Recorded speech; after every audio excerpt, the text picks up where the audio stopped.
Hello everyone, this is Shekhar Raut here. This is webinar from Edureka, Introduction to PMP. I hope you're able to see the slides in front of you and I'm audible, clean and clear. So if anybody is having any doubts, you can always put your questions. Thanks Suman for confirming. So any questions you have? Hi everyone, Sharat, Suman and everyone. So greetings to you as per your time zones. Good morning, good evening, and good afternoon. So let's get started with the webinar. The topic is Introduction to PMP, so Project Management Professional. As you can see, let me introduce before we get into the slide. I would like to keep this interactive, so feel free to put your questions into the question box. So as much as possible, I'll answer then and there, or if something is going to get covered, I'll say so. So about me, I'm Shekhar Raut. I have 17 plus years of experience, out of which 10 plus years of experience in project management. Since last 8 years, I am into I am a certified project management professional from PMI Institute. So Project Management Institute. So here we'll see what is PMP, Project Management Professional Certification, and how we go about achieving the same. One of the things that you can see that for giving such kind of training, Project Management Institute, which is based out of US, formed in 1969, quite old institute that way, just for project. It's not for profit organization, and we will see they essentially certify people, the training institute, to take a training. So Edureka, we are essentially registered educational provider, REP.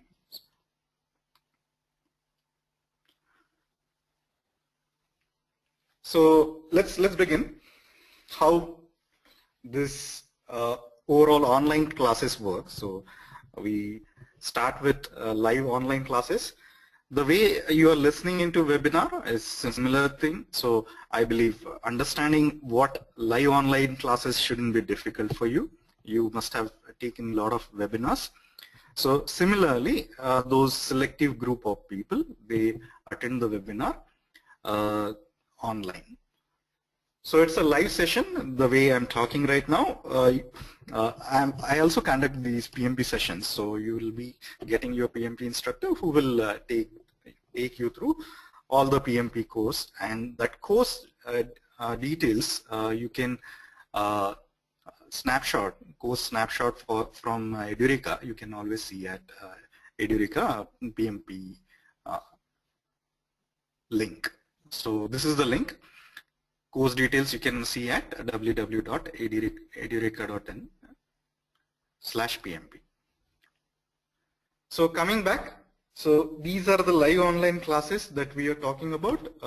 That's what you are experiencing right now. So no need to talk about it further. Next one, we do these class recordings. So for example, today whatever webinar is happening, we are going to record it and we'll put it in a learning management system. So whatever sessions, so there will be close to, it is 35 contact hour sessions, so close to 35 hours gets recorded, and every session for every day gets recorded as a single file, and you essentially as a recording, and you can view those recording from time to time. So how it helps, at times you may be in hurry, you may not be able to attend 1 or 2 sessions. You can always refer back because it gets uploaded next day. So if you miss a session, definitely you can go back and see what was covered in that session as if it is happening. So everything you'll get, whatever questions being asked, whatever was taught in session, you come to know. So these class recordings help you in many ways.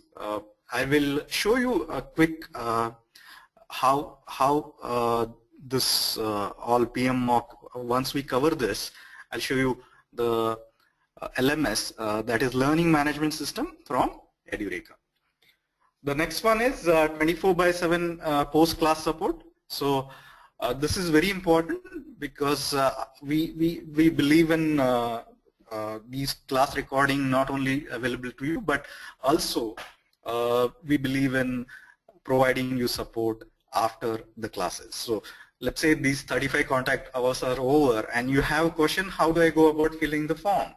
So for that, you will definitely have some help from PMI itself, but any particular questions and making your life easy is what Edureka class support, post-class support is always there for you. Yeah. Then you have module-wise quiz. These are the quizzes. So there are 13 modules. We'll see in short while what PMP course contains. So these 13 modules, every module will have its own pre-assessment test. So during the classes also you will learn how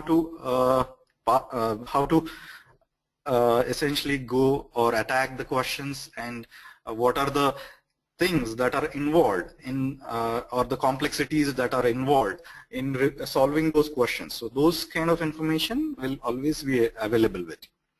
So module-wise quiz, as I said, these are the pre-assessment questions. It's simple. So you will be given around 1 hour test or 1 or 2 hours test, depending on how many questions are there, and you will definitely get to up to the speed with respect to those modules. Coming to PMP mock test, these are the tests which are exactly like when you take the exam in these Prometric centers. These are the tests like that. So it has full 200 questions. It's a complete test which allows you to practice at your own convenient time and place. And there are 5 such tests, and this definitely prepares you in clearing a PMP examination as quickly as possible. So there is a question coming in from Sam Mohanty. He says, how long is the course duration for PMP? How many hours? So there is a 35 contact hours. Usually it is 1 month is the course duration. It happens on weekends. So weekend for 4 hours. So 4 weekends will be covering around 30 to 35 hours, and you'll get a certificate, 35 contact hours, which is important when it comes to applying for PMP exam. More details are coming in, Sam. So I just gave you the brief. So more details will follow. So just be patient. In subsequent slides, we'll be covering that. So, and verifiable certificate, essentially we provide you with 35 contact hour certificate, which is essential for applying PMP certification exam. So with this background, I'll show you what you will get, what is learning management system. So once you log in into your edureka.co, the PMP, all right. So here you get PMP mock tests. So these 5 mock tests I was talking about, right? And there are 13 modules. You can see right from introduction to PMP certification introduction, project management framework, project management processes, project integration management, scope, time, cost, quality, human resource, communication, risk, procurement, and stakeholder. I'm just saying there are these 13 modules, and every module has these pre-assessment questions of usually of 1 hour. So you can take this quiz and ensure that you are up to speed on that topic. So what happens is a lot of times when you are all professionals and you are already working, so at times you get high priority work at your office, and you may miss or you may lack the continuity for all these preparation that needs to go into before you pass PMP examination. So in here, these class recordings help you to get up to the speed. Then these are pre-assessment help. Again, PMP mock test help. So overall, everything is there. Okay. So let's move on to the next slide. There is a question from Sharath. He says, in case if I have some issues attending the registered classes, can I attend classes in another batch, or do I need to follow only videos of my? Oh yes, Sharath. I think this is another thing from Edureka that we practice at Edureka. So definitely you can attend classes from another batch in case. So that is the kind of flexibility. So let's say there are batches in the morning. So you are not comfortable in the morning because of, even on weekends you have something happening on the morning, and you don't want to attend morning classes. So we have next classes coming in, batch coming in, which is the evening batch. So that way, no problem, Shriram, you're welcome. We just started. We just covered, yeah, Vasant. No problem. We just started. Okay. So coming back to Sharath's question, so you can attend the classes from another batch, and you can even request for videos from other batches also, in case you think the videos from other batches will be useful to you. So old batches, as per the case basis, Edureka support will provide you with. Yeah. So coming to the slides. Thanks, Sharath, for the question. Coming to the slide. So at the end of this webinar, you will be able to understand the exam and certification process of PMI. So what are the things PMI, you will understand what PMI stands for. Project Management Institute, it is incorporated in 1969, and essentially it is not-for-profit organization. Everything you will come to know. Then you'll understand how you prepare for PMI, PMP examination. What is prerequisite, what all things it takes to prepare, and so on. You'll see at the end of this webinar. Then you will learn about, in short, you will learn about, in brief I will say, a PMBOK guide. It is Project Management Body of Knowledge guide, which is edition 5th edition is what we cover. So every edition takes almost 4 years, and you can see that, this is 5th edition, means 20 years are already passed. This 5th edition came out in 2013, January. And we are right now into the August 2014. So you can see there is some time. So in 2017 Jan, we'll have the 6th edition. So all the processes are followed. All the updates do happen as per the project management field. Any new things that have come up, and those all will be gets covered in PMBOK guide.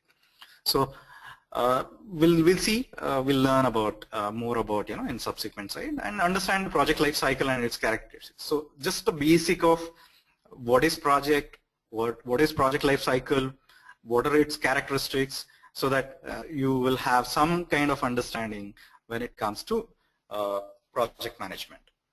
So there is a question from Sachidanand. He asked why it is mentioned PMI and not PMP. So PMI is Project Management Institute, which essentially has many credentials, starting with PMP, Project Management Professional, Program Management Professional, then Portfolio Management Professional, and Agile. So many certifications, almost 9-10 certifications are there. So this is an institute which comes out with the, which has PMP as one of the certifications, which is very important. We'll see in subsequent slides, Sachidanand. There is a question from Prabir. He says, do we receive a copy of PMBOK guide? Yes, Prabir. So once you become a member of PMI, you will be given your electronic copy of PMBOK guide, which will be password protected, and you can use it. So it's a function of essentially taking the material from PMI. We'll discuss that in a moment. Yeah. So let's move on. We are at right now about PMI. So there is a question from Sachidanand which also gets addressed in here. So Project Management Institute.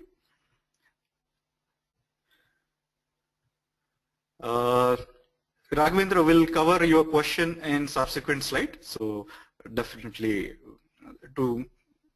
I mean, it's not mandatory to give in short answer. It's not mandatory to become PMI member, but we'll tell you why it is better to become a PMI member in subsequent slide. So about PMI, so Project Management Institute is not-for-profit association. It was established in 1969. It's a global organization headquartered in Pennsylvania, USA. So more than 500,000 members worldwide, over 171 countries. So you can see the spread of the PMP certification, which has members, basically PMI members. These are Project Management Institute members who can take other certification, but mainly PMP is very famous from PMI. So PMI is actively engaged in advocacy of the profession, setting professional standards, conducting research, and providing access to a wealth of information and resources. So wealth of information and resources so actively engage in advocacy for the profession. You can see from 1969 it has come out with various certifications which we'll see subsequently. Then it has come out with 5th edition of PMBOK guide. So which is essentially talking about how to go on conducting project management on your on the projects in general. So that's what it is talking about. It sets the professional standard. PMBOK guide is a standard, so it's not an implementation like Agile or your Prince2, which are essentially implementation of a standard. Whereas this states PMBOK guide is a professional standard, so you'll not get the elements of definitive answer saying do this and this will happen, do that and that will happen. It provides you with standard practices which are proven practices, and which proves that it mentions the processes that you need to follow. It mentions the practices that you need to follow that will ensure you succeed in a project. That's all there is to. Wealth of information and resources. So it provides you with so there is a question from Sam Monti, interesting question which will take after this this slide is complete.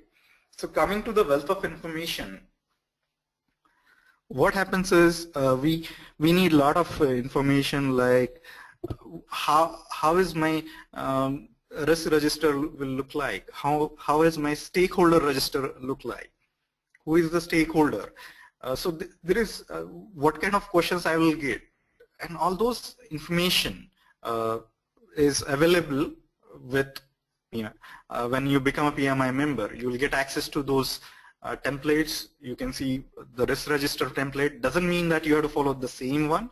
You can have your own one. Your organization will definitely have your own one, but essentially that's the kind of information which is provided. Then it will have a lot of free videos which will take you through various things. So those videos you can listen to. So a lot of information is there when you become a PMI member. So that's how it has, and it is all part of the research that over the period of time since 1969 that becomes available to you when you become a member. Now, PMI also promotes a career and professional development. So what does that mean? When you are, let's say, uh, uh, you have a diploma, so it has something called CAPM. So since we are talking about PMP, but I'm just giving you one example, which so if you are just a diploma, in that case you also get to from once you let's say do CAPM, you can go to a project management professional. So it is kind of, you know, certified associate you become in project management, then you can become project management professional, then you can go to program management professional, then you can go to portfolio man. So you can see that there is a career ascendancy. So in terms of, you know, how you develop professionally. Secondly, it also has, let's say now PMP covers schedule management, it covers cost management, it covers other knowledge area, which we'll see in a moment. So what happens is this also allows you, the PMI also allows you to get into detail of that. So there is a certified risk management professional. So let's see, and networking and there are other things like it allows you to network, then it allows you to community involvement opportunities. Since it's not for profit, there will be volunteers like you and me who participates in progressing the project management knowledge further. So they volunteers do participate. For them, for that they get PDU, and we'll see what it is in a short time. Before I go to the next slide, I'll take a question from Sam Mohanty. He says, does it give case studies?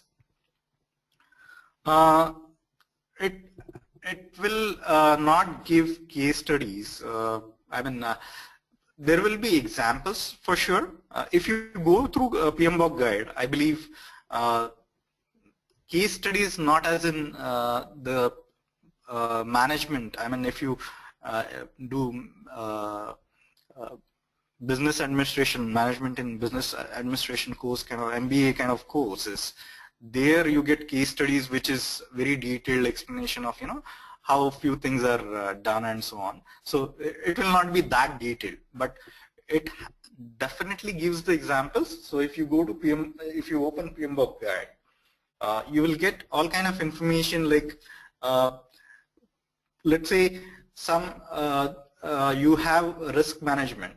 How you go on doing the risk management? So various scenarios will be given. You will ask to solve those scenarios. Which kind of strategies you will use? Will you use mitigation? Will you use avoid? Will you use transfer? The risk is of two types, negative and positive. So those kind of things will be covered by a project management PMBOK guide. So definitely case studies in detail are not given, but a lot of examples that make your life easy to understand the concepts that are there in PMBOK guide will be given. Yeah. There is question from Srini S. He says, will we be discussing an example from ebook guide? When we take a session, so there are multiple questions that are coming in, even if it's older version. So I don't know which ebook you are referring to. PMBOK guide, that's what I'm assuming. So definitely yes, he says yes, we are. So this PMBOK guide will have examples. We'll take not only those PMBOK guide examples, we'll be taking examples from other material also. So we have our own material in which it is developed by our internal PMP certified professionals, and will be using those examples. We'll be using real life example. Like now I have been doing the project management for more than 10 years. So whatever examples in my life that that have happened, let's say there are strategies how you resolve conflict resolution related strategies. So how I did in my project, how I solved those issues, that will be covered. So definitely there will be much more examples that will get covered, Srinivas. Yeah, thanks for the question. Then there is a question from Sam Mohanty. He says, so we need to become a member with PMI first, and Edureka course is to clear PMP exam. We haven't, okay, we don't need to, it's not mandatory to become PMI member, but we'll see that it saves not only money, but it allows us to access a lot of material which is well researched from PMI. So we get that access. So that's the importance of becoming a PMI member. So and Edureka course is to clear. Okay, it's a good question actually. So he is saying what PMI is doing, what Edureka is doing. Okay, fine. So here is the case when we have it in the coming slide, but I'll give you a short answer for now. PMI membership is required to enroll for the PMP examination, which happens in Prometric Center. PMI also mandates you to take a project management related knowledge from registered educational practitioners like Edureka. So this is 35 contact hour of training certificate that Edureka gives you at the end of the course. So it is mandatory from PMI side that you take 35 contact hour education from registered education practitioners. So that's the important. That's where Edureka comes into the picture. But that's not where it is only thing. At Edureka we tell you how to go about exam, how to prepare for exam. We essentially prepare you towards clearing the examination quicker and in better fashion, and that's how the course is geared towards passing the PMP examination. So it is PMP preparation and preparation course which is again mandated by PM. Yeah. So I hope. So PMI offers the following credentials for project managers. So as you can see, we have certified associate in project management, CAPM, project management professional, program management professional, then your portfolio management professional. I'm taking in that order in the sense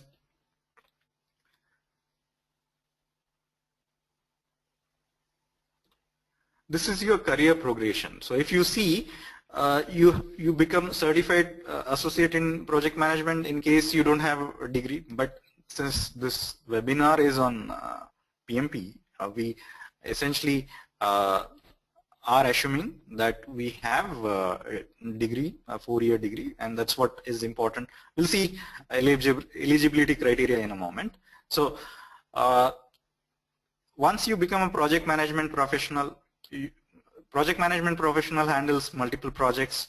She has roles like right from requirement gathering, stakeholder management, and all those roles also we'll see. Then there is something, project management is done in an organization which is more complex, and essentially it has more, it has bigger bigger picture, or what I'll say, it happens in organization which is bigger than the just project. So you need to so there comes a program management. So program management is something which is essentially higher to the project management. It essentially refers to doing multiple sub-programs and multiple projects, and essentially guiding them towards coordinating them, doing them together. Those kind of things happen in program management. So that certification is there. Then portfolio management. So as you want to progress in your career, the point I'm coming at is, as you want to progress in your career, all is there at one place, and you don't have to go anywhere else. Then portfolio management professional. So lot of times project manager reports into program manager. So it is not exact designation that the person may have, but he will be performing those roles of program management. Then these program managers and project managers, they a lot of time report into portfolio managers. So those are the things that you come to learn in with these certifications and credentials from PMI. So that's what. Then there is something which is when it comes to let's say you want to become more proficient in risk management, scheduling management. So there is a certification or credentials that is there from PMI. So scheduling professional. So PMP is already PMP already covers project time management or scheduling related knowledge area as one of the knowledge area, as one of the topic. You want to go deeper into that, that is also provided. Risk management, that is also provided, and so on. So we'll see the eligibility criteria for each of these credentials are different. So we'll just see the PMP eligibility criteria in coming slides. So what is PMP is? PMI have this project management professional credential is the most important industry recognized certification for project managers. It is globally recognized and demanded. The PMP demonstrates that you have experience, education, and competency to lead and direct projects. So that's what, in brief, we can tell you about PMP. Now, what kind of roles this PMP credential holders they do? So, right from generating project management plan, coordinating the activities for the project, implementing the deliverables for the project, finalizing projects according to the specification and deadlines, keeping the project under budget, defining the project's objectives and schedules, managing schedules, that's what deadlines is all about, ensuring quality control throughout the project. So it talks about how you go about doing quality. It talks about how you will acquire the resources, how will you use those resources towards the activity, how will you train them, develop them. It talks about Tuckman's ladder. It talks about multiple organizational behavior related theories that will help you. What is the motivation behind everyone in your project team to perform the work to the optimal level apart from getting appraised. So it talks about a lot of basic things. What is hygiene factors, what is motivating factors. It talks about all those things when it comes to, because project is all about getting things done.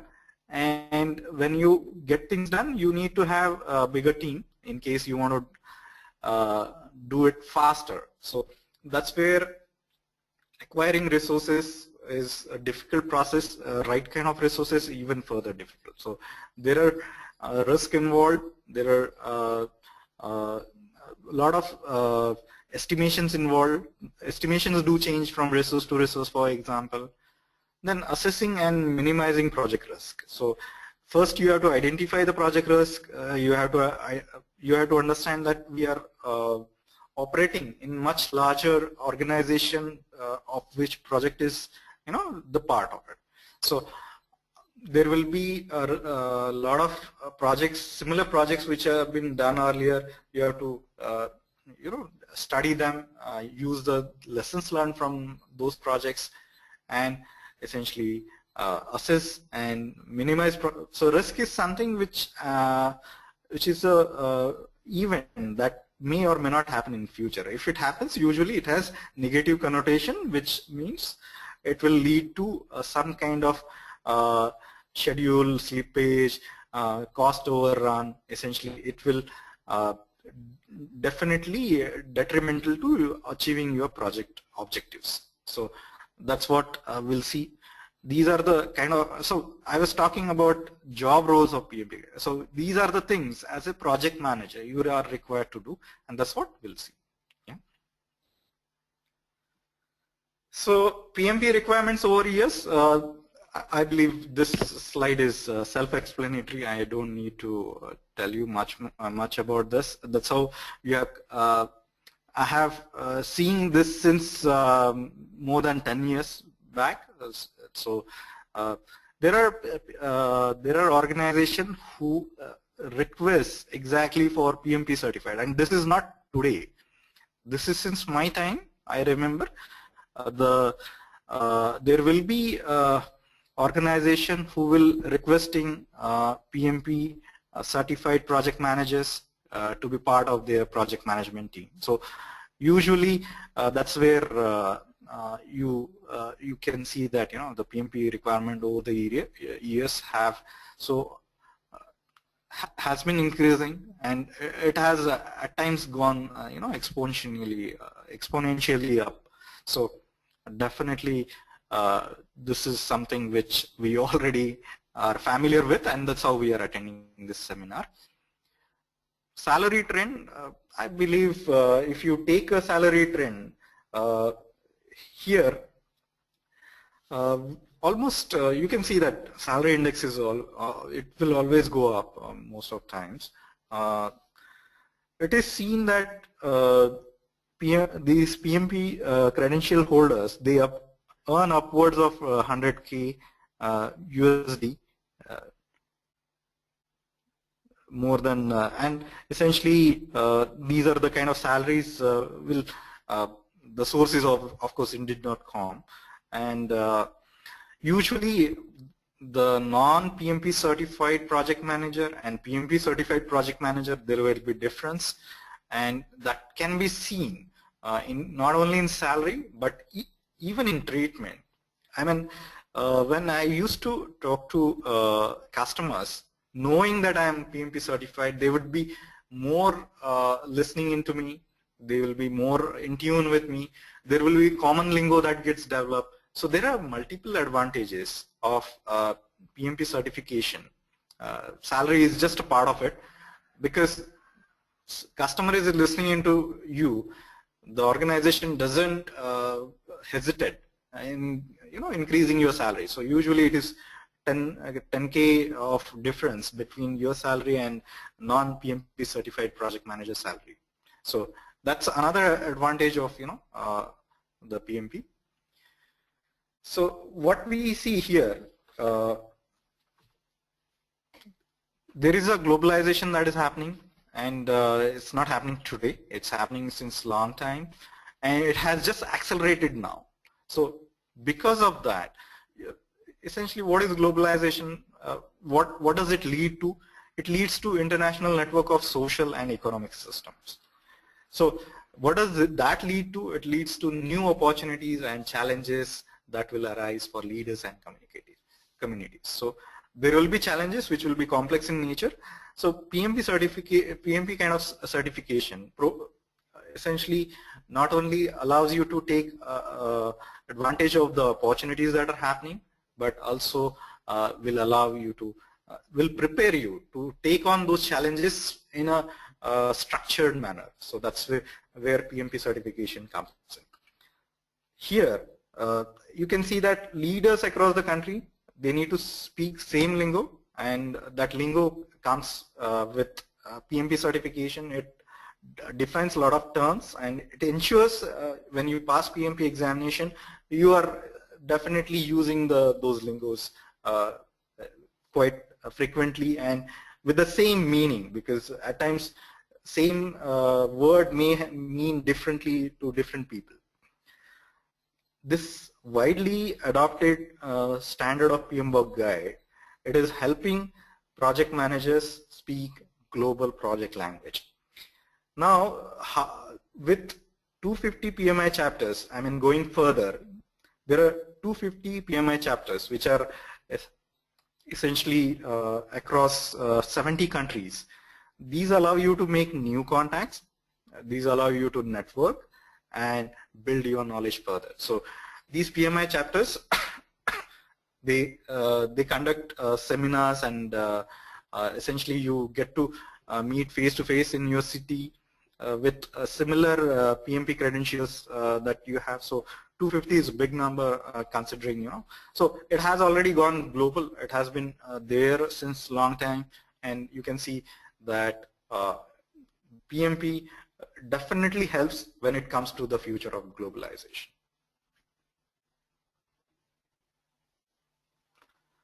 So with that background, let's see what are the prerequisites for PMP certification. So this is to apply the PMP. You need to have either a secondary degree, that is high school diploma, associate's degree, or global equivalent.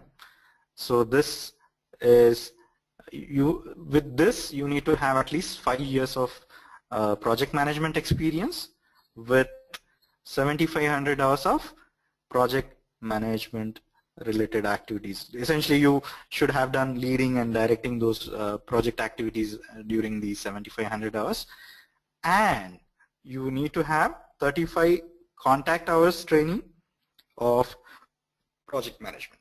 So PM education, so that's what, as a part of these training that you will take from Edureka when you join the PMP certification course, you will get this 35 contact hour certificate, which is mandatory for for passing the PMP examination, or even for not passing, even for applying for the PMP certification. So since most of us will fall in bachelor's degree or global equivalent, so which is essentially you need to have 3 years of project management experience, and with 4,500 of leading and directing project is what you need to have, along with the same 35 contact hours of project management education. So in here you will see that there is, so when you claim these 4,500 hours, you will have to show which projects you have done and some information on your project, essentially how many hours you spent on various activities in project management. So that project duration must not overlap. So what happens is, in general, when you work, you may be, as a part of project management team, you may be working on more than one project. So in that case, your project management duration will overlap. So it doesn't matter if it is overlapping. Only thing is the duration that is going to get counted will be non-overlapping duration. Hence, it is important that you show the projects which are not overlapping in nature. You can show the projects which are overlapping also, but number of hours will essentially stay to, I mean, you need to ensure that you can show the 4,500 hours of work that you have done. So that's the prerequisite. Then experience in projects during last year. So what does this mean? What these three, let's say, take example of these 3 years with bachelor's degree. So these 3 years need not be last consecutive 3 years. During last 8 years, you can have the experience in projects during last year. Essentially, that's what it means. So during those last 3 years, 8 years, you may have 3 years of experience in which you have done this 4,500 hours of work during those 3 years. So that's what it means. Then 20% of applications are picked for random audit. 20% is pretty high number. So essentially, what happens is, when these 20% of applications are getting picked up for random audit, you will have to, it's not very complicated. One of my colleague has been audited and it wasn't very complicated. It is just means whatever projects you have done, those projects you need to get it certified that you have done these projects from your manager, from the for the organization for which you have done your projects. You get their signature, and essentially that's all there is to. So they have to say that you are the person who has worked on those activities. So That's what it is. Then designation during the specified project management work does not matter. So this is very important point. So for example, when I was applying for PMP examination, that time I didn't have the designation of project manager, but I had done as a lead. I was technical lead, and I have been doing a lot of project management activities like estimation, then actually directing the team members towards completing the work, reviewing their work, managing schedule, managing cost, and a lot of things that we talk about project management I was already doing. So that's how designation, so you may be a senior, you may be some lead, you may be even senior programmer who is doing all the activities that is required for. So designation during the specified project management work does not matter. So that's what it means. So with this, I'm moving on to the next slide. So here, PMP examination pattern, you can see either you can give computer-based exams that are conducted in Prometric centers, or there could be a paper and pencil, essentially written examination which you can take. Okay, so if you see, coming to the computer-based exam are conducted in Prometric centers. 200 multiple choice questions mixed randomly across process groups to be answered in 4 hours. So we'll see the 5 process groups: IPEC, initiation, planning, and execution, monitoring, and control, and closing process groups. These 5 process groups we'll see in a moment. So these 200 questions, they are essentially mixed randomly across these process groups. Okay, and you get a 4 hours to answer these 200 questions. Out of these 200 questions, 175 are for final marking, and remaining 25 are pre-test questions. So only one. So what is the significance of these 25 pre-test questions if they are not getting for final marking? These are the questions that are getting tested by essentially your PMI, PMP professionals in order to check if those questions, how the PMP exam related population, how essentially how you answer these questions based on some psychometric analysis which is done again by the appropriate professionals. These 25 questions will appear in subsequent PMP examination, which will be considered for final marking. So what does it mean? The 175 questions that you're seeing in front of you, they are all pre-tested before it comes to you, and that's all there is to to understand in this line. There is no negative marking in exam, so usually it is advised. What happens is there is a lot of pressure on students to pass the examination because it costs. There is a cost involved, there is a time involved, there is a preparation involved, and hence they may be reluctant not to answer. But since there is no negative marking, you should, to your whatever your best extent, you can go ahead and answer those questions, all the questions rather. So ensure that you cover all the 200 questions, because what happens is you don't come to know which are those 25 pre-test questions, because they are again mixed. So that's how you have to answer all the 200 questions, and no negative marking will ensure that you at least mark something. There is the Prometric Center essentially allows you to come back to mark for review kind of questions also. You can mark it for review, let's say you're not sure about it, and so on. This examination is developed by a group of individuals from around the globe who hold the PMP credentials like me. Then after clearing the exam, you will receive the PMP certificate by mail within 2 months, and exam scores are confidential. Even but you come to know, let's say you are in a Prometric center and you give the exam, you come to know then and there itself whether you have passed or failed. And in case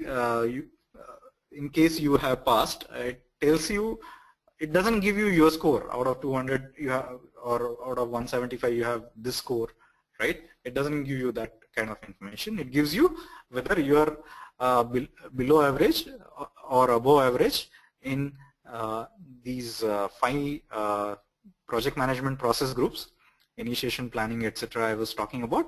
So it gives you whether you are below average or above average for these.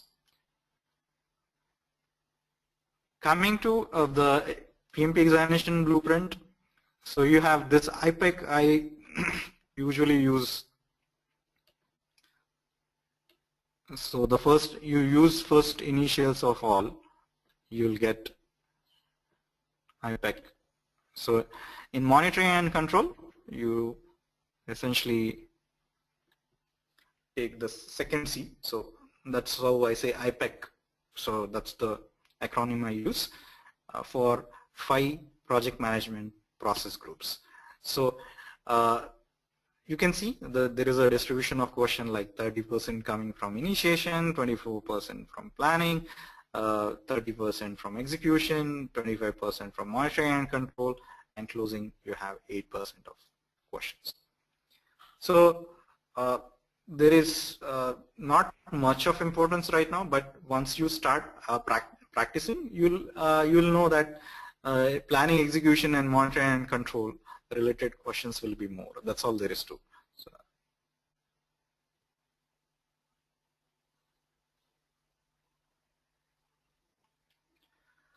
So that takes me to the next slide. What is the PMP examination fee structure? So either you can consider, so here is the answer for Sam, who was asking, you know, what is the, why I should become PMI member. So it's not mandatory, as I said earlier, but if you are non-member, your fee is USD 555, okay, for computer based, because this is what I believe, you know, almost whatever I have known, they have chosen. So computer-based testing, the obvious reason is paper-based testing takes a lot of time to get the result. So you will be waiting for result for a couple of months, 1 or 2 months, just to get the results, whether you have passed or failed.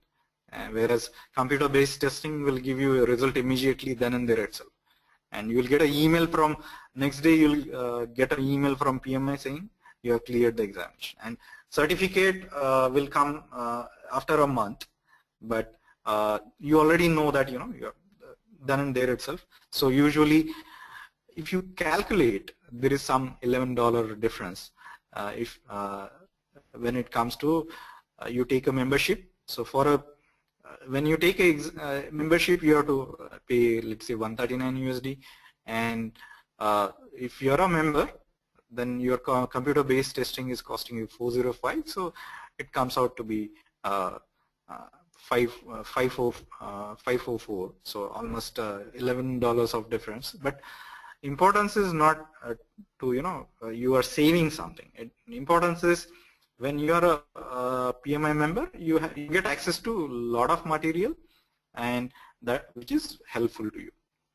Then if you want to become, let's say, you want to take a membership of PMI chapter, which I was talking about, that there are so many chapters all over the world, right? 250 PMI chapters are there.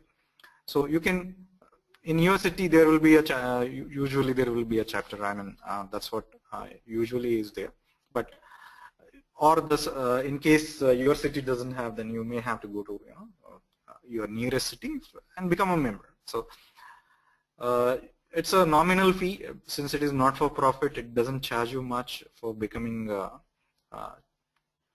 PMI chapter member. Then you can. There are 3 PMP examination attempts that are allowed in 1 year, and once you become certified PMP, you have to. So this is how your knowledge is kept up to date, or essentially you are required to attain something 60 hours of kind of PDUs, which is called professional development units. So these professional development units can be earned through multiple avenues. One is training, the kind of webinar you are right now attending, you can attend via, so this training can be face-to-face, training can be the way Edureka is taking, right? The training can be, there can be webinars, there can be seminars, and so on. Even this PMI local chapter that you have will also conduct seminars from time to time to eliminate on the case studies that Sam was asking some time back, then the kind of experiences that you can share in those chapters. So that takes me to the next slide, which is talking about PMBOK guide. So far, I believe now most of your questions must have been answered on what is PMI, what is PMP examination, what is the kind of fee, and what are the things that you are going to get. So coming to now, we are just looking, in sample next coming 4-5 slides. I'll take you through the basics of PMP. So this is actually taken from PMBOK guide. So we'll first see what is PMBOK guide. So PMBOK guide is a distilled version of project management body of knowledge. It coexists with the corresponding application area knowledge, general management skills, and interpersonal skills. So it is not something which is different from your application area of knowledge. So application area of knowledge is kind of industry you work in. So you may be working in automobile manufacturing industry or any other manufacturing industry. You may be working in IT, information technology. You may be working in IT hardware or software you will be working in. So those will be the application area. You may be working in finance. There are multiple examples of when it comes to application that you will be working. So that application area knowledge, so how to develop software, how to develop hardware, that becomes the application area. How to manage finance or how to go about financing. So those are the application area knowledge. These knowledges, although they will have their own flavor, they coexist with project management body of knowledge. So the assumption here is there is a certain overlap between these project management knowledge and application area knowledge, general management skills. So this is what you learn at MBA schools. So it is about finance management, it is about human resource management, it is about organizational behavior theories, it is about risk management, and it may not be about particularly about risk management, but there are topics that I mentioned: human resource management, organizational behavior theories, then even so these are the general management skills, financing related skills that are required when you work in an organization. So these also to certain extent overlap. And interpersonal skills, so these are the skills which is also called as soft skills. We all know they also overlap in case of PMBOK knowledge, project management body of knowledge. So this project management body of knowledge guide is published by PMI every 4 years, and it is based on inputs from practitioner and academics that that has been practicing the actual project management from time to time. So it is about best practices in the industry, best practices in project management. It is about best processes and procedures that you use in project management. So it covers the PMBOK guide. It is organized into 3 sections. The first one is project management framework, so which consists of introduction and organizational influence and project life cycle. The project is conducted in in the context of bigger picture, which is organization. it influences your project. So when we learn, we'll see how the organization influences the project. We'll see what is the project life cycle in general, whether project management can be applied to only to, let's say, this only one application area or multiple application area, and so on. Introduction will give you the basic definitions. So we'll see what is project, what is project management, what is, so it talks about, it gives you the concepts that will be used throughout the rest of the 2 sections. So essentially PMBOK guide is organized in 3 sections. It has 13 modules. The first 3 modules are introduction, the second one is organizational influence and project life cycle. The third module is PM processes, the standard for project management of a project. So essentially, which talks about 5 project management process groups, then 47 project management processes for a project. So it talks about these 2 things along with 10 distinct knowledge areas. So these 10 distinct knowledge areas, I'll just name it. We need not know at this point in time in detail, but we all are familiar with those names. So the first one is project integration management. So this touches all the process groups we talk about. So there is a mapping between project management process group and knowledge areas. So these 10 knowledge areas are project integration management, project scope management, project time management, project cost management, project quality management, each one of their modules, project human resource management, project communication management, project risk management, project procurement management, and project stakeholder management. So we'll see how during the course of the 13 modules, every module is this one knowledge area. So in a sense, you have 10 knowledge area related modules, and these first three modules essentially provides you with the project management framework, what is project life cycle, the basics of the project management, so that you use same lingo with your colleagues as well as your senior and as well as juniors. Then it talks about the 5 process groups which we are already familiar with: IPEC, initiation, planning, execution, monitoring and control, and closing process group. Then project management processes, 47 processes. So the example of processes: develop project charter, develop project management plan. These are the processes. So in these processes, what will be the input? Every process will have input, tools and techniques. What is the output? So how these processes interact with each other, then how these processes are iterative in nature, and all that will be seen as a part of your PMBOK guide.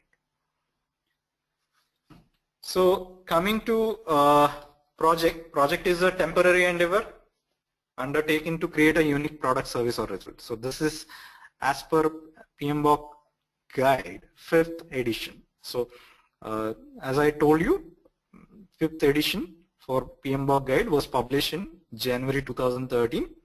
We are into August 2014, and this PMBOK guide has all these explanations with respect to. So what is a project? Project is essentially temporary endeavor undertaken to create a unique product, service, or result. So what is temporary endeavor? Which has definite beginning and definite end.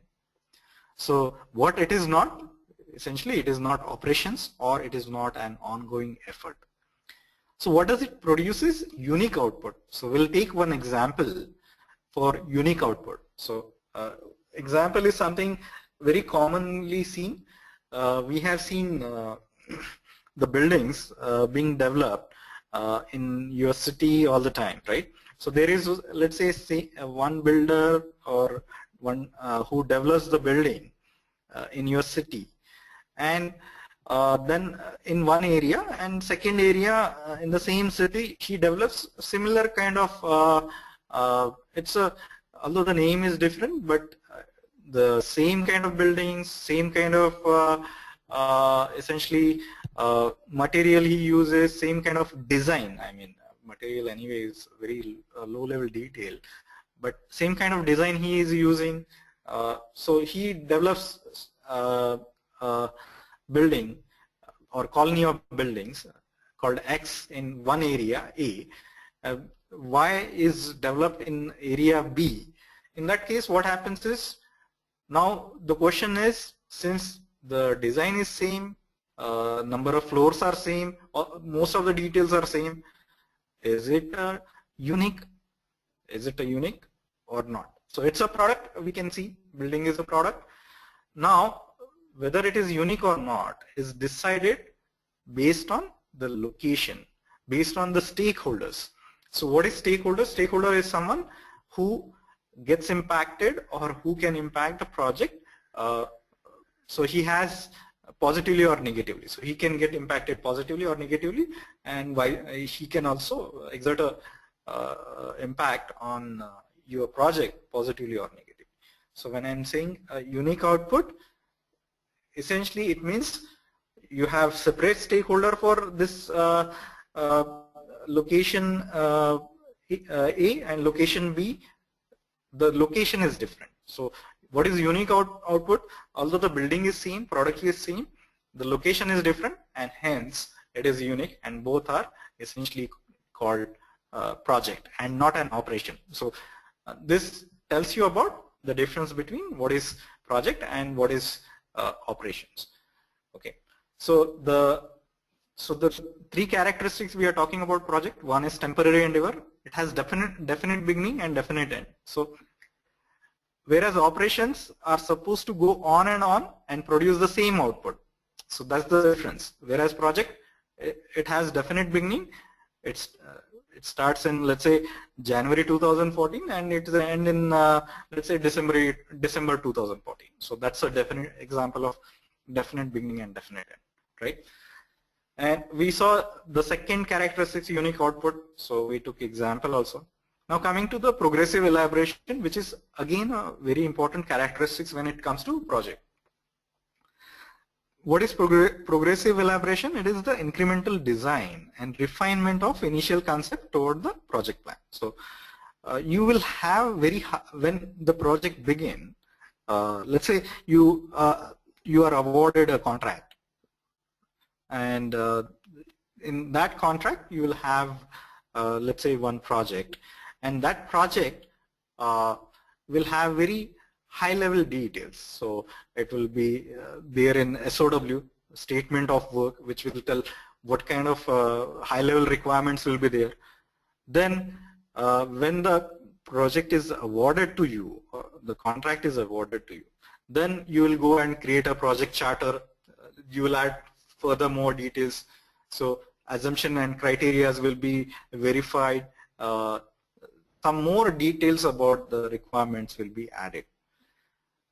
The third stage comes when actually you start having the plan and collecting the requirements. So you will go and collect the requirements using various processes, and essentially then when you collect the requirements, you will start doing the design for the product or service or result that you are going to develop. So you can see when at the beginning of the project you have very less information.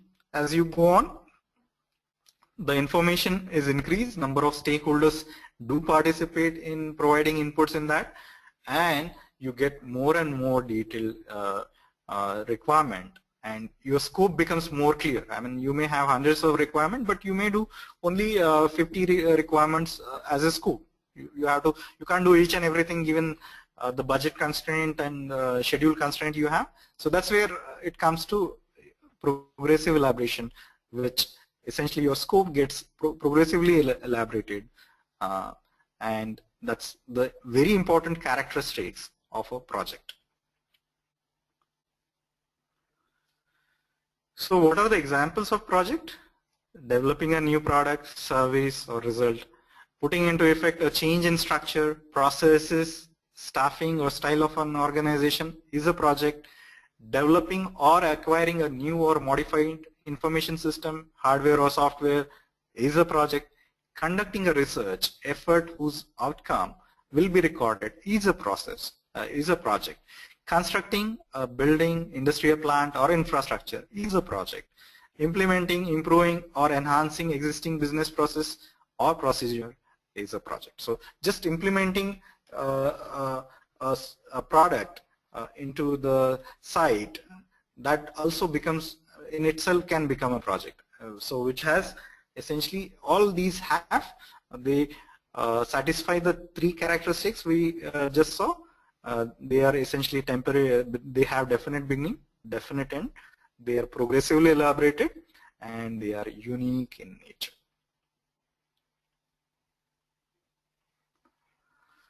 So I believe we have a couple of more slides, then I'll open up for questions. So meanwhile, you can keep on any questions that are there with you, or you can always ask them. So project versus product life cycle. A product life cycle is a parent of projects. Product life cycle may start much before the project. So what does it mean? It means even before project starts, there could be something called marketing management plan. There could be something called project feasibility. So even before we begin project, there are activities that are done by your program managers, portfolio managers to select the project. So once a project is selected, it will be either be done by your organization depending on the resources available. So this is where your project starts. So this box to represent your project, which initiation, planning, execution and closing. All this while there will be monitoring and control throughout the project. So it happens for initiation, planning, execution, closing. We'll see in a moment another slide which will also explain in detail that project is essentially done in phases, so which we'll see in a moment. So this slide is depicting that product life cycle is much, maybe much longer than your project. So once you develop a product or service or result, usually it will go in operations. So your product or service, let's say you have built a service for telecommunication and you have put it in operations. So what happens during operations? There could be enhancement projects, which is different than building that service itself. Okay, so you can see, and these operations will go on and on, like billing and all your telecom equipment management kind of operations. They go on and on for over the period of years, whereas this can be done within a year or 2 years, whatever the duration is. Okay.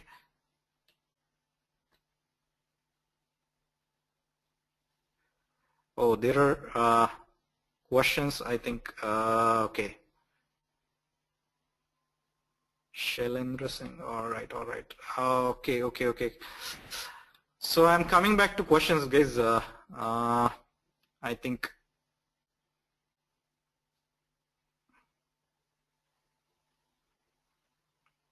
Wow, there are many questions. So what I'll do is, since these are, I'll go by the questions after I finish the slides quickly, because there are quite a few interesting questions which I'll cover after the slides are over.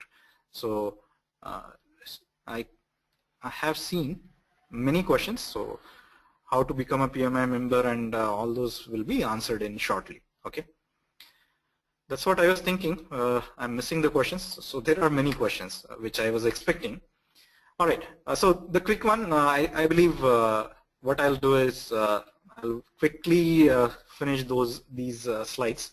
So project life cycle is a series of phases. Phases is example is feasibility is a phase, analysis is phase, design and implementation. So some simple. This example is taken for this can be applied to IT, this can be applied to any other application area, but mainly this is applicable to IT. So this is in case of IT, you have feasibility whether whatever product or service you are going to build is possible or not. It will be analyzed further, the requirements will be analyzed further, then it will be designed, and you go for implementation.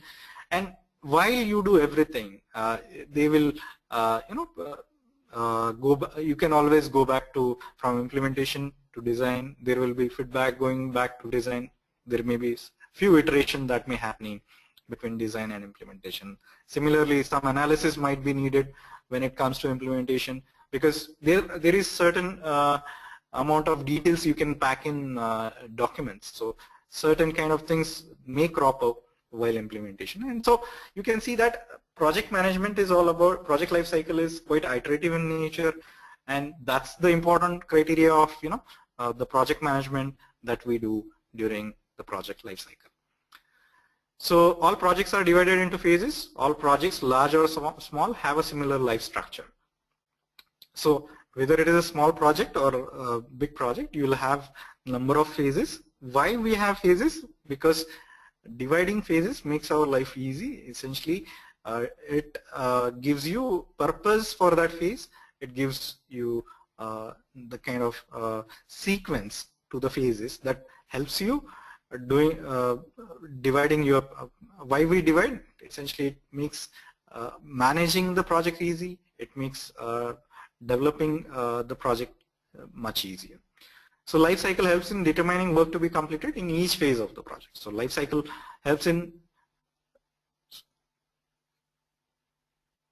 determining work to be completed in each phase of the project. What does it mean? So in feasibility, you will initiate the feasibility, you will plan it, let's say you will assign a SME, you will do a lot of things in order, you do the technical assessment, you do the financial assessment, multiple feasibility analysis, feasibility study will be done in order to come out with whether the project is feasible or not, and then it goes to analysis. So you can see that life cycle will help in determining work to be completed in each phase of the project. So at the end of feasibility study, you will have the feasibility document. At the end of analysis, you will have the requirement which are analyzed and collected properly. At the end of design, you'll have the design, how you go about implementing. So usually every phase will take input from the previous phase and pass on how you proceed with the next phases. So that's how the life cycle helps in. There could be projects with a single phase. There could be projects with, so at least one phase is required, but so simple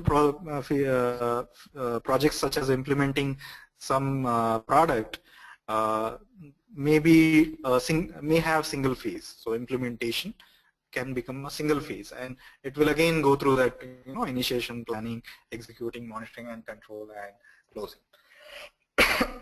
So that's the importance of the project life cycle, which we'll see here. I wanted to show you the generic project life cycles because that one was specific to the IT. So here you can see generics project life cycle will have starting the project, organization and preparation, carrying out the work, and closing the project. So that's the project life cycle in general. So this is the first phase, starting the project, then you are organizing and preparing, then carrying out. So these are the kind of phases that you have in your project life cycle. This is generic project, so it can be applied to any industry. So what does happen in starting the project? You have inputs coming from contract and high level requirement and so on, and these inputs will get converted into high level requirement assumptions and constraints, and you will get a project charter. So at the end of every phase there will be some deliverable which gets produced. So in this case you have a project charter. This is again iterative process, and essentially you will have multiple stakeholders involved in this, which is very important. Then project charter, once project charter is approved, in that case you can go for the next phase of organizing and preparing. So output of that phase is project management plan. Then you carry out the work. So you can see the cost is low in the beginning phases of the generic project lifecycle or project lifecycle in general. As you go towards implementation, you can see that you are putting in more resources, cost goes up. So resources, not only staffing, non-human resources like material, equipment, etc. also will be provided, and essentially once the deliverables are accepted, then the closing process start, and you will release those staffing level, all the staff, you will release the not required equipment and material, and that's how your cost and staffing level goes down. So this is cost and staffing level over the period of project. So impact of variables on project life cycle. So this is after which will I will take all the questions that are there in front of me, and you can always ask any other questions relevant.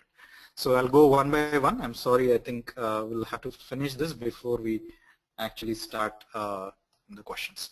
So in here you can see the cost of change is very low in the beginning of the project, and as we go up the project time, essentially you can see that cost of changes is very high.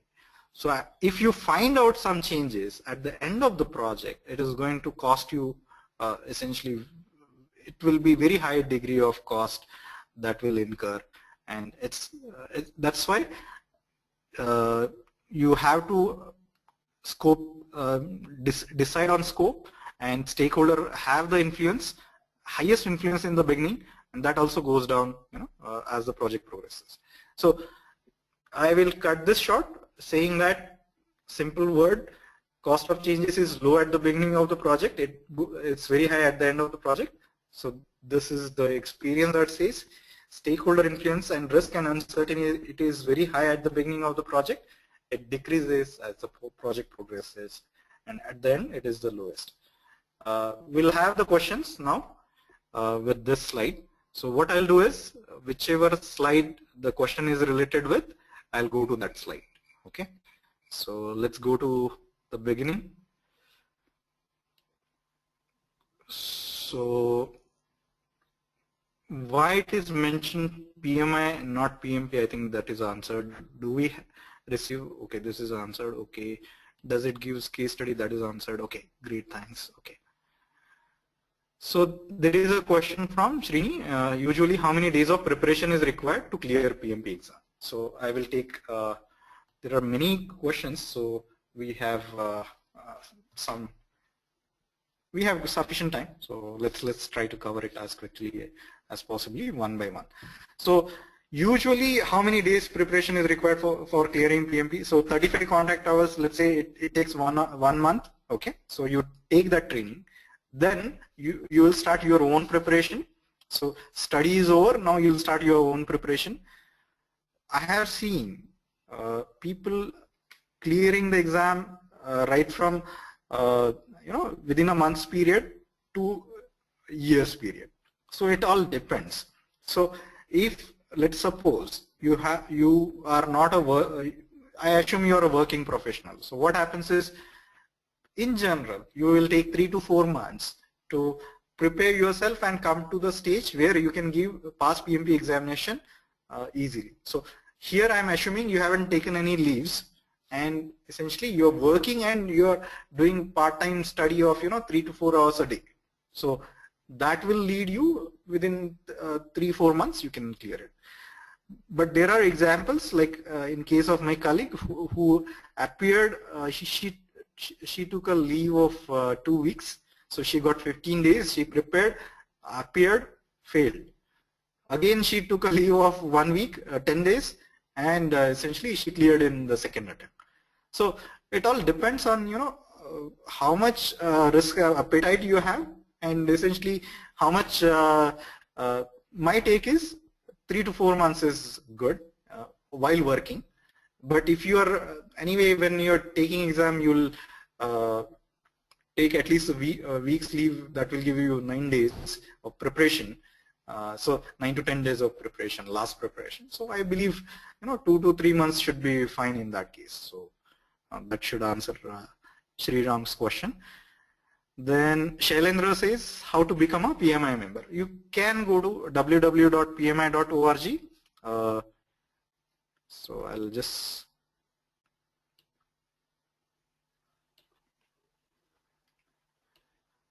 you can go to pmi.org,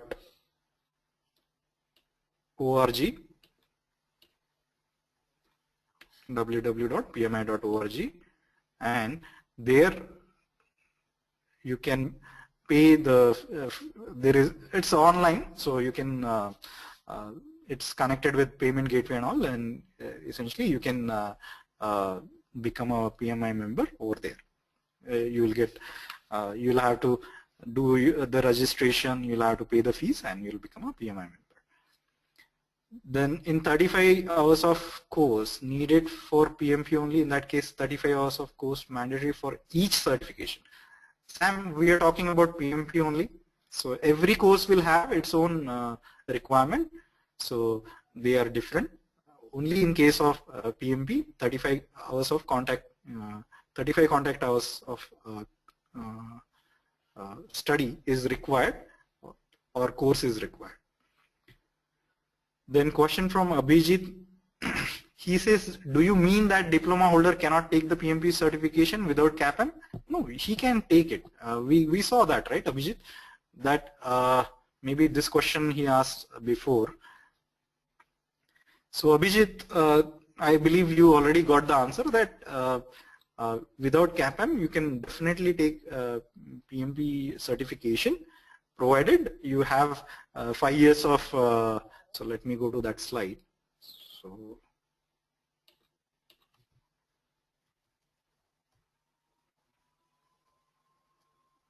yeah, so if you have high school diploma, you have to have 5 years of experience, and you should be able to, you have directed and managed at least 7,500 hours in that. So that's the, then you can always go for a PMP examination. Does work experience add any points to the certification? Work experience is definitely required to do the certification, MD Shajid. Then in this graph, what the salary index represent? I mean, is it currency, USD or INR? It is indexed. So indexed is essentially, I'm going to that salary index. So if you go to indeed.com, I think you'll get the answer. But in short, it is not USD, it is not INR, it is indexed. So maybe let's say index 1 represent 100K USD. So usually it is in US dollars, and 100K is average. It may be a little higher than that, but when it was published, it was 100K, and that's if index 1 is let's say equated with that. In that case, this is how the graph is there. Yeah. Then will it be useful or added advantage for senior level software architects doing PMP certification? Yes, I have seen a lot of. So this is coming from Sikamani. I'm sorry in case I'm not pronouncing it correctly, but answering your question, I have seen a lot of software architects doing the PMP certification because it gives, they become multi-skilled, and essentially being a application area expert, being a project management expert, it becomes, I mean, your salary will be even higher. That's just kidding, but basically it does help you because you become multi-skilled and more useful to the organization. So it is definitely, I have seen a lot of architects doing that. Does a MBA need PMP? This is a good question from Sam. I have seen a lot of MBA doing PMP. So what happens is MBA talks about general management. So as we have seen, whereas PMP is project management profession. So if you want to show your proficiency in project management, so for that matter, you don't need to even MBA to run a project. I have seen a lot of non-MBA, non-PMP people, they are running the project. So you really don't need a PMP to run a project. So even same applies, like if you're MBA, it doesn't mean that you need a PMP just to run a project. You can still do that. Only thing happens is you are more recognized, you are essentially towards what I will say, we are actually okay short of time. So all right, I'll just cover the questions that I have over here. Okay, I believe most of you are still here. Yeah, so in short, if you are MBA, if you do PMP, it helps you. And I would advise you, I myself am a MBA, I have done PMP, and I have been immensely benefited by PMP certification. So I believe, it's a good step if you add a PMP certification to your repertoire. Sharath, how will I authenticate the PM experience? So there is a process which will be explained in case your application goes for audit. Don't need to worry at this point in time, which is easy to do. Essentially, you take a single, you get it authorized from your project manager, and he will also have a seal, he will also put a seal from the organization, because that's where your project management experience will get authenticated. Then Sachidanand, what if I take 35 hours of education but don't satisfy 4,500 hours of PM jobs? Can I use these 35 credit next year? Yes, you can. You can. Till last 8 years of experience is counted. So these 35 contact hours within last 2-3 years, you can definitely. I believe it is last couple of years when it comes to 35 hours of contact education. Then Sam has a question, if I don't have any project management experience, but I have lead experience, do I qualify to appear? Yes, you appear. I myself was tech lead when I appeared for PMP examination successfully. Do you need employer certificate for verification, or only resume will do that? There is a separate application that you have to do, so you don't need anything to apply. You just need to fulfill or input into the application form. Truthfully, you fill the information, and when it comes to audit, in that case only this authentication and all that will come into the picture, so not otherwise. Then how does one get these hours of experience if every employer asks for PMP certified resources?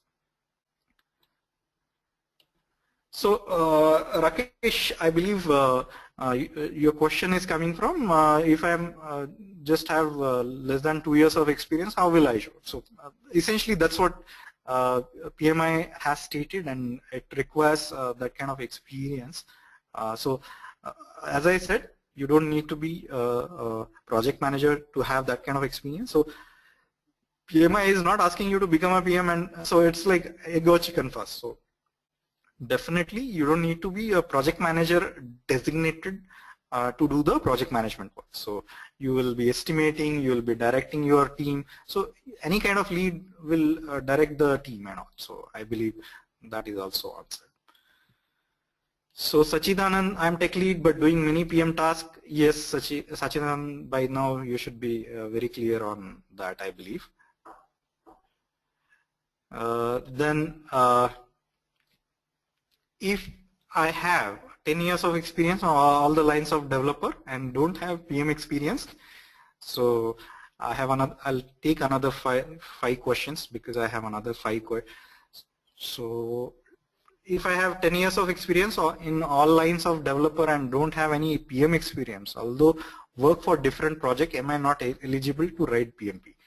Srini, as this is got it from your last point.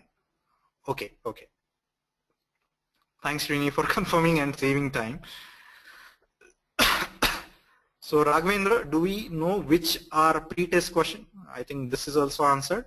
You will, oh, okay. You will not come to know which are the pre-test question and which are for final marking. So otherwise you will answer, you may not answer pre-test question at all. So you will not come to know in those 200 questions. Do we get the pass or fail immediately if you are in Prometric Center? So in that case you get immediately. If it is handwritten test, in that case it takes a month plus. Around month basically. How much is the maximum percentage to clear? There is no set maximum percentage to clear, but when you are this is more towards clearing the exam. So let's say you are taking these mock test and you are hitting around 75-80%, I think you will clear. So it varies the complexity of, there is not a single question paper that is being asked. So the complexity varies from question paper to question paper, and hence the marking is also, it also varies from passing percentage also varies like that. So there is no such passing percentage, Sam. Computer-based test means core IT related or something else. Computer-based test means Rajiv, you will be given, in Prometric Center when you visit, you will be given a computer on which this test will happen, and you will not be able to even use calculator. There will be calculator that is coming from the Prometric Center itself, and essentially you will be only having those questions and options. You will be selecting options and so on. I mean, that's what it is. Vishal Kapadia, he asked, I have done MBA but do not have 4,500 hours of work experience. How beneficial would CAPM certification for me? What is the eligibility criteria? You can visit PMI website, Vishal, and CAPM definitely helps. It shows that you are going in that direction. But please visit pmi.org. It will give you the this is CAPM certification related eligibility criteria. It seems that I have lost audio. Shailendra, I'm sorry. It may be from your end. Sam Mohonti, it happens, and that's the webinar related common. You'll have to be patient. So how many mock tests? How many mock computer-based training for PMP we get from Edureka? So 5 mock tests you get. I believe that those are more than sufficient, Sam. Good question. Sharath asked, in general, how much time will it take to complete PMP? Understand based on the individual capability. However, just want to understand average time. So I think this is already answered, around 3 plus or minus 1 month. Does enhancement, assuming you are working, does enhancement to the existing application considered as a project? Yes, usually enhancement is considered as a project, a small project, albeit, because it will have definite beginning and definite end and so on. Does product life cycle cover operations? Yes, product life cycle definitely covers operations, as you have seen, and it comes to an end at a particular point in time, Srini. Sharath asks, if enhancement considered as project, then can I include enhancement under 45? Yes, definitely you can consider, Sharath. You definitely can do that. I run my own business, Sikamani says, and self-employed and software consultant architect. And I don't have peer as I own business, but I managing projects for more than 10 years plus. Will that be enough? More than sufficient, Sikamani? You are definitely eligible. Please go ahead with your PMP certification. All the best. Sharath, can I access your course throughout my preparation till I am certified? Not only throughout the so this learning management system is available even after you complete this course. Not only after, even after. So it's a lifetime access, that's what we give, and that's what Edureka give to you. So I hope that helps you. If I miss any class in the middle, how can I bridge that? Usually whatever missed portion that gets recorded, you'll have to see the LMS, or if it is very small portion, you can always ask the instructor of the class. He will definitely cover that portion again for you. Can I access course through mobile? Yes, Sharath, you can. Mobile, I'm not sure. You may have to ask. Yeah, we will be finishing in 2 to 3 minutes from now. So just I'll take these last 2-3 questions. Can I access the course through mobile? Yes, I believe so far not, but we may be working towards that. But as of now, I believe it is not. You can always check with your tech support, when it will be available.